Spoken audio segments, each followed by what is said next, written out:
forgotten more than most people ever knew. That's how smart he is. Okay? And if he ever sees this, somebody play it for him, let him know I said that. The brother's so smart that he has forgotten more historical scholarship than most people will ever know in their life. Any immigrant that they would ever know. So sometimes it's a matter of jokes and forgetting what I know that he knows. Like he could tell you all about this guy right here. This evil, evil, evil pink supremacist man known as Walter Plecker. Okay? This man did more damage. You know how they used to have those narratives like the hidden man, the man, right? The hidden supremacist man who does, like Mr. Burns and the Simpsons, done all of the evil behind the scenes to specific groups of people of poverty. This guy, Walter effing Plecker, Walter Ashby Plecker, okay, was his name. Born in 1861, died in 1947. And boy, I'm sure it's a special place in hell for him. I'm going to tell you how evil he was, right? One, like, I don't know if y'all ever heard of, let me edify my words here carefully. I don't know if y'all ever heard of like a boule group. Like people say there's a black boule, which it is, always has been.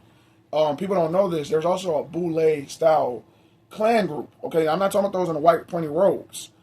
I'm talking about the ones that have their secret elites who put on the judge robes and things of that nature and law enforcement badges and things like that. Walter Plecker, out there in Virginia, founded one that was a co-founder of like an elite clan group. You can Google this, okay? But it was deeper than just him being. He was a very, very, very, very active. He was active in what they call like pseudo Darwinian science. This whole thing, like saying that the Negro was lower IQ, and then he's the one literally that single-handedly came up with the concept of reclassifying the indigenous Negro of America to take away our land claims here. He was the one who said we must re-identify them, reclassify them out of the history books, and we must colonize their whole history, and we must call them the same people as the people that came from Africa, the immigrants. So he was the one that did all of that damage. Okay, his reclassification project of the indigenous, he was a eugenicist, but specifically anti-Negro eugenicist. He was a big proponent of scientific racism. Okay, look it up. He's the one who institutionalized the one black rule. Look at that Freudian slip, the one drop rule of any blackness. He was the head of the Anglo-Saxon elite clan club, which was like it was like a special occultist group of elite clansmen, okay, who run shit, right, in the Western world. So this dude was very dangerous and very devilish, very evil. But he basically was one of the first ones to come up with to do the written ethnocide of the indigenous black American man and woman. And that's why right now y'all don't know that foundational black American people exist as a real living blood lineage of the Afro-Indigenous people here who are not African. I don't notice when I say Afro, it's woolly hair, dark skin, not African. Okay? So, and even if I need to, I'll stop saying Afro-Indigenous. I'll just say indigenous black Americans, okay? Which is what foundational black Americans really are. Now don't get it twisted. When this demonic entity, Mr. Evil himself, Walter Plecker, like the real life Mr. Burns. Oh, by the way, he was a physician, okay?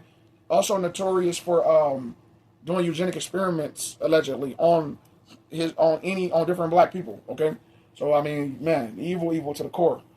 Evil is what he done, is what he was, man. And one of the most evil things that he did outside of the physical things is the written ethnocide, and now it transferred to digital ethnocide of the lineage of my people. Who am I? The lineage of indigenous Amadu Khans and Tamari people, our blood quantum lineage, by making people think that we never existed, basically. Like, you know what I'm saying? As if we're like Sasquatch or some shit where nobody can believe we really exist. The Amadu Khan race, which you can Google the Amadu Khans, for goodness sake. Google our race, okay? And when I say our, like I said, I only say our because most black Americans don't know that's where they come from, and only 380,000 blacks came from slavery to North America. The rest, all of the big numbers of them went to the Caribbeans, Jamaica, Brazil, all of that. Okay, that's where the other parts of the diaspora many didn't make it to what we call the U.S., which was called North America at the time. Not just so y'all know that, and a lot of people don't know that. They brainwash y'all to think, all of you black Americans are the same as African immigrants. You guys could be deported where? To Mississippi, Alabama, South Carolina, Virginia, right? But unfortunately, this evil demon from Richmond, Virginia, right here, Walter Plecker, he gave the dark principalities who were basically going. They went to war from the time the settlers came here, from the time the pink supremacists came to this landmass of America. They had basically a secret covert war going on with the native indigenous black tribes. The red natives, I'm not saying they were passive. They weren't passive. They were tough too. But the black tribe Negroes, the Negroid tribes that were here they were called the warrior class. That's what the elites called our people, the warrior class. So that's why to this day it's a perpetual like negative vibe that people have towards, particularly towards the foundational black American race. And the Hamites, the Africans and the diaspora and the Caribbean people, they be right in on that negativity. Because we got to remember, it was them, the Africans, who sold the Negro race to the Caucasian race. It was the FBA's, Foundational Black Americans, who freed us. That's the difference. See, Foundational Black Americans, though a lot of them don't know it, some do, they are just the descendants of the indigenous Black American tribes who are already in America. And before y'all say, those of outsiders who watch it say, well, why would you get reparations if that's the case? Just so y'all know this secret. That's why I'm giving y'all scholarship. Just because we were indigenous to this landmass don't mean we weren't colonized and put in, because especially because of this evil dude right here, particularly him, he made sure, he told the elites or even above him that, because he was like their resident pseudo-scientist genius. He was big on, like it says, even if you Google him, he was very, very big on being a eugenicist against the Negro, and he was a serious proponent of scientific racism. And you can even find that on Wikipedia and Google. Okay, that was what he was known for. So they used to count on him to kind of give them the notion of what kind of evils to do to the Black American indigenous tribes. Because the key thing is they didn't want us having claims to landmass, because we were the oldest group that were ever here. And we are not African. We're just simply aboriginals. So here's the secret. Because they didn't want us knowing that, because I know a lot of y'all might say, well, how does that mean y'all were not in slavery? No, that doesn't mean that. We were, when they brung the group of West Africans here, who were sold by actual Africans, because by the way, the West African group, the group that was in slavery and brung here in shackles, by the way, across the diaspora, those weren't even sub-Saharan Africans. Those were a group of people that come from a place called Negritia. I'm not making it up. Look it up. Nigrita. Yes, it's what it sounds like. And in parentheses, it was called Negro land on the old maps prior to the 1600s. See, this is all secret truth they don't want you to know about you.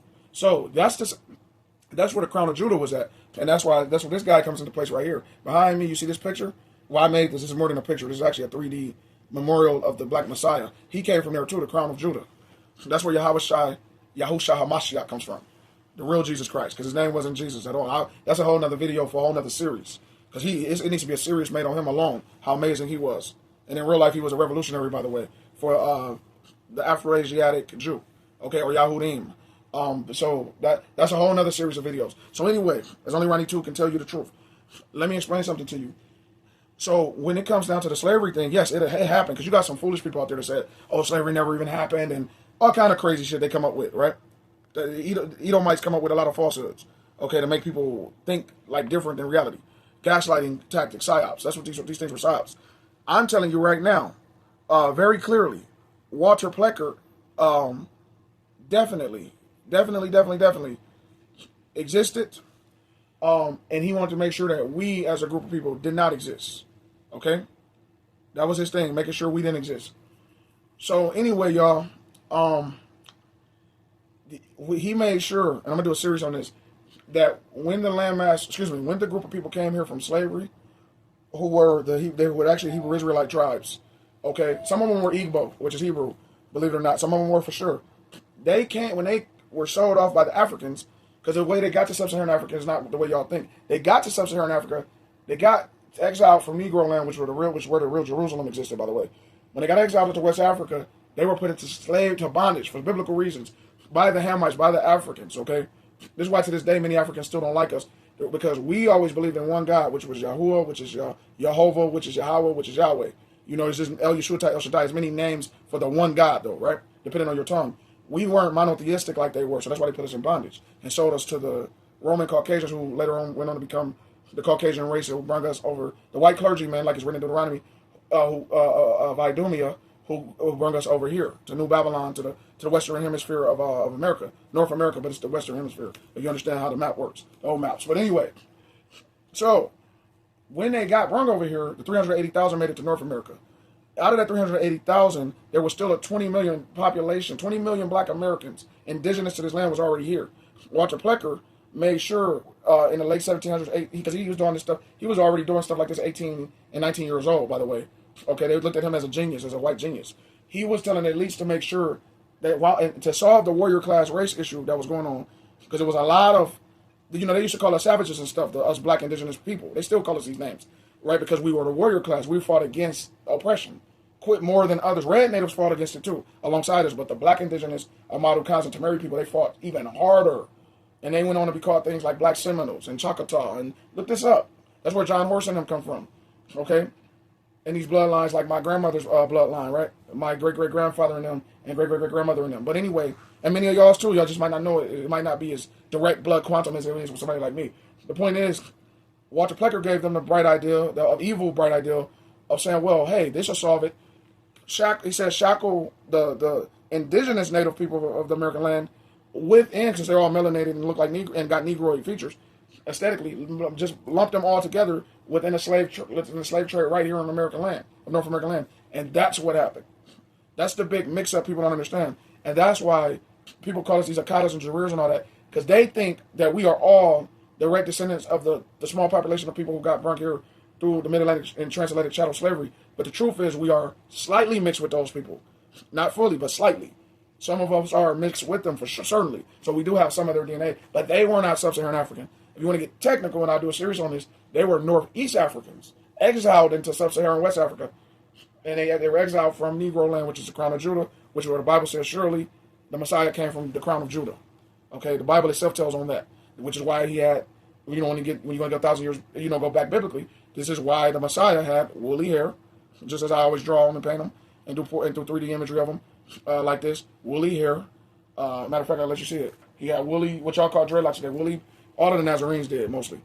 Woolly hair, like us modern Negroes, dark skin, and usually us Negroes, we have thicker eyebrows than Hamites, because we're of Shem, that's a whole other series, but woolly hair, burnt brown skin, right, and eyes of fire. That's the Black Messiah from Negro land, Negritia, crown of Judah, look it up, right? So I just gave y'all about 2,000 historical secrets in this video, full of scholarship, and I got more scholarship for y'all than anybody ever gave y'all in your life. So you can research it, decode it, but I just got it in clear layman's terms. This is just the truth about who we are historically, okay? I'm just telling y'all the truth. Whether you like it or not, this is just the truth, okay? Oh, and by the way, a little bit more scholarship before I go. I'm looking at the clock because I got to go soon, but look, more of the, wow, check this out. I got great scholarship for y'all. Away from this demon, Walter Ashby, Plecker, evil ass. He was basically like the real Mr. Burns, just so you know. You know how in The Simpsons you got Mr. Burns, and he lived a long ass time too, doing a lot of evil. Unfortunately, a lot of evil does, exist long like that, right? He existed long and made our people suffer so much. Because like I said, it was his idea, and it worked, unfortunately, to totally just do paper ethnocide of us indigenous Black American people. Okay, period. And physically mix us in with the African tribes, alleged African tribes that came over here. Now check this out, more scholarship. Albert Perry DNA. So this is a specific Y chromosome, so distinctive, and this man named Albert Perry. He's a black man, look just like a regular Black American. Okay, they found his fossils, and his family members did some blood testing, and they found out that he has the oldest Y chromosome in all of humanity, so distinctive that it reveals new information about the origin of our species. Okay, the human species. In fact, the last ancestor that Perry shares down to the paternal line with most other men who walked the earth before our species, Homo sapien appeared. So the father of all men, 340,000 years old, science direct. Look it up. The oldest DNA was found here in America. Look it up. Walter, excuse me, now, damn sure I want to say Walter Plecker, evil ass. That's an evil name. Excuse me. On a beautiful note, a gorgeous DNA note, Albert Perry, the opposite of that Walter Plecker demon. But Albert Perry carried a secret DNA, right? And if you look here, they can show you the blood quantum at the top, right? See that web type thing? E1B1A and a unique Y haplotype chromosome that Black Americans actually have. Only, by the way.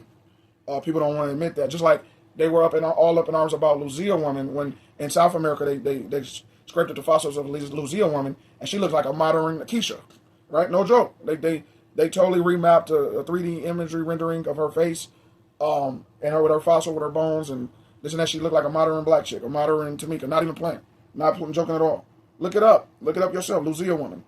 See, I give scholarship that I want y'all to look up yourselves. By the way, check this out. So, so this is more to like my grandma and them lineage, the like the Amadu Khan people and the Choctaw and all that. Look how they look in America. Some of them have jet black skin. Look at that. Tell me there's one in the middle don't look like Morgan Freeman. Look at that. Phenotypically, look at that. Afros and all. Look at that. This one here look like some of our nieces and some people's daughters.